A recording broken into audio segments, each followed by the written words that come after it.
انسان کے علاوہ اس کائنات کی ہر مخلوق اللہ کے حکم میں پوری کی پوری جکڑی ہوئی ہے.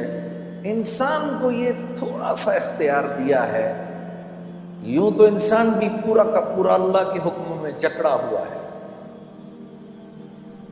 نہ یہ اپنی مرضی سے آیا، نہ یہ اپنی مرضی سے یہاں رہ رہا ہے، نہ یہ اپنی مرضی سے یہاں سے جائے گا. یہ کس کے گھر پیدا ہوگا یہ نہیں جانتا، کون اس کے ماں باپ ہوں گے یہ نہیں جانتا، کل کو شادی کے بعد اللہ اس کو اولاد دے گا کہ نہیں دے گا اس کے بس کی بات نہیں ہے، یہ نہیں جانتا. بیماری سے بچ جائے اس کے بس کی بات نہیں ہے، بیماری سے باہر نکل آئے اس کے بس کی بات نہیں ہے، موت سے بچ جائے اس کے بس کی بات نہیں ہے. تو یوں تو یہ بھی بالکل اللہ کے حکم میں جکڑا ہوا ہے، بس تھوڑا سا اللہ نے اس کو یہ اختیار دیا ہے کیونکہ اس کے ساتھ اللہ نے جنت اور جہنم کا معاملہ رکھنا ہے. اس کے ساتھ اللہ نے جنت اور جہنم کا معاملہ رکھنا ہے. یہی وہ اختیار ہے میرے عزیز دوستو جس کی بنیاد پر اللہ نے انسان کو باقی تمام مخلوق سے اشرف بنایا ہے، اور یہ اشرف المخلوقات کہلاتا ہے.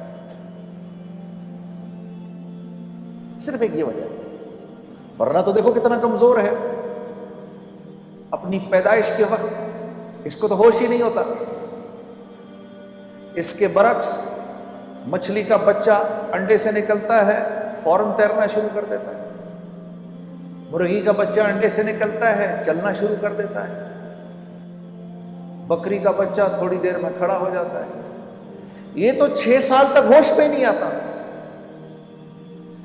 جسم کا ایک ہلکا سا درجہ حرارت بڑھ جائے تو بیمار پڑ جاتا ہے، ذرا سا کم ہو جائے تو بیمار پڑ جاتا ہے، تھوڑی سردی زیادہ ہو جائے تو بیمار پڑ جاتا ہے، تھوڑی گرمی زیادہ ہو جائے تو تکلیف میں آ جاتا ہے. یہ تو بہت کمزور ہے، لیکن اللہ نے یہ جو اس کو اختیار دیا ہے یہ اس کے باقی تمام اللہ کی مخلوق پر اس کو منفرد کرتی ہے. پھر اللہ نے فرمایا فَأَلْهَمَهَا فُجُورَهَا وَتَقْوَاهَا.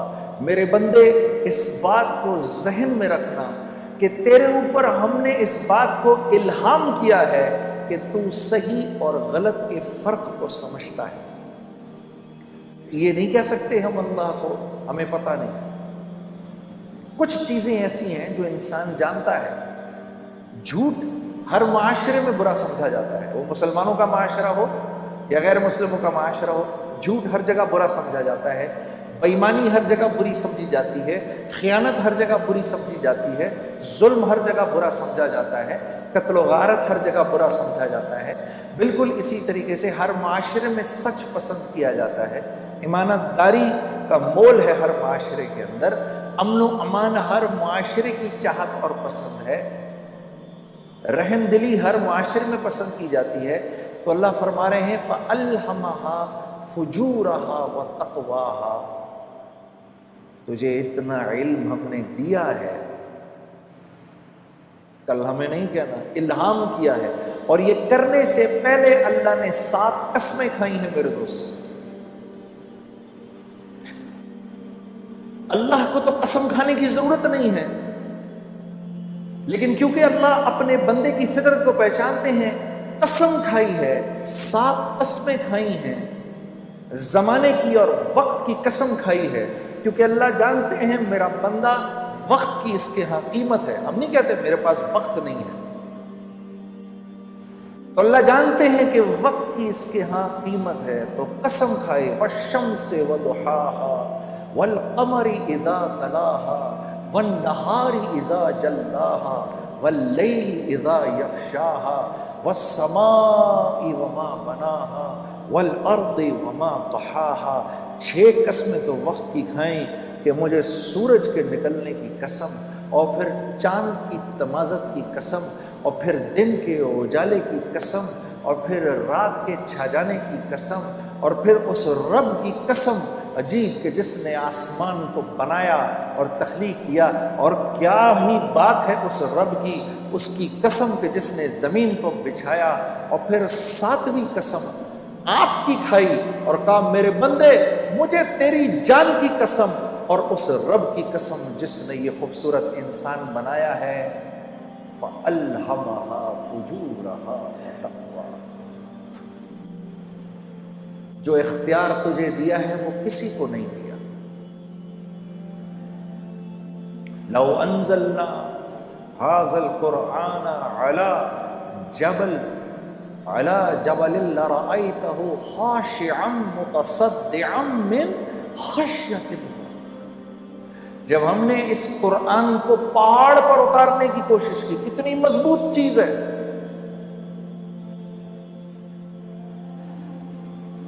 یہ اس پہاڑ کو وہ ہوا نہیں ہلا سکتی جو آگ کو بجھا دیتی ہے، جو سمندر کے پانیوں کو لے کے چلتی ہے، وہ آگ بھی وہ ہوا بھی اس کو اپنی جگہ سے نہیں ہلا سکتی، بڑے بڑے زلزلے بھی پہاڑ کو نہیں توڑ سکتے۔ اس پہاڑ نے اللہ سے کہا یا اللہ یہ قرآن میرے اوپر نہیں اتارنا، میں تیرے حکم نہیں پورا کر سکتا کیونکہ میں تو تیرے حکم میں جکڑا ہوا ہوں۔ انسان نے کہا اے اللہ ہم پر اتار، ہم تیرے حکموں کو پورا کریں گے۔ تو یہ ذمہ داری لیے بیٹھے ہیں میں اور آپ۔ قد افلح من زکاہا، اللہ فرما رہے ہیں میرے بندے اگر تو نے اپنے نفس کو، اگر تو نے اپنی خواہشات کو میرے حکموں کے تابع کر دیا تو کامیاب ہو جائے گا۔ کیونکہ یاد رکھ نفس پر تو چلنے کے لیے نہیں ہے، نفس پر جانور چل سکتا ہے، کیونکہ جانور کو تو ہم نے کوئی اختیار دیا ہی نہیں، وہ تو اچھائی اور برائی کو نہیں سمجھتا۔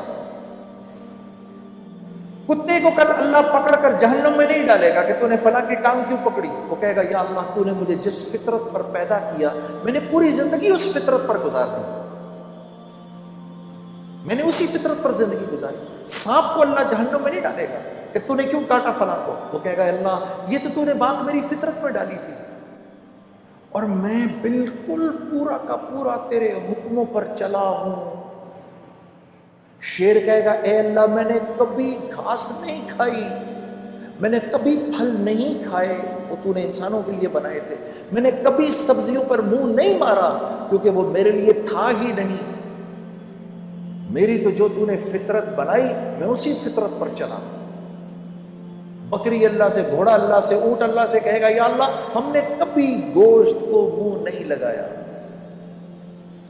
جو تو نے گھاس پھوس ہمارے لیے بنائی ہم نے وہی کھائی۔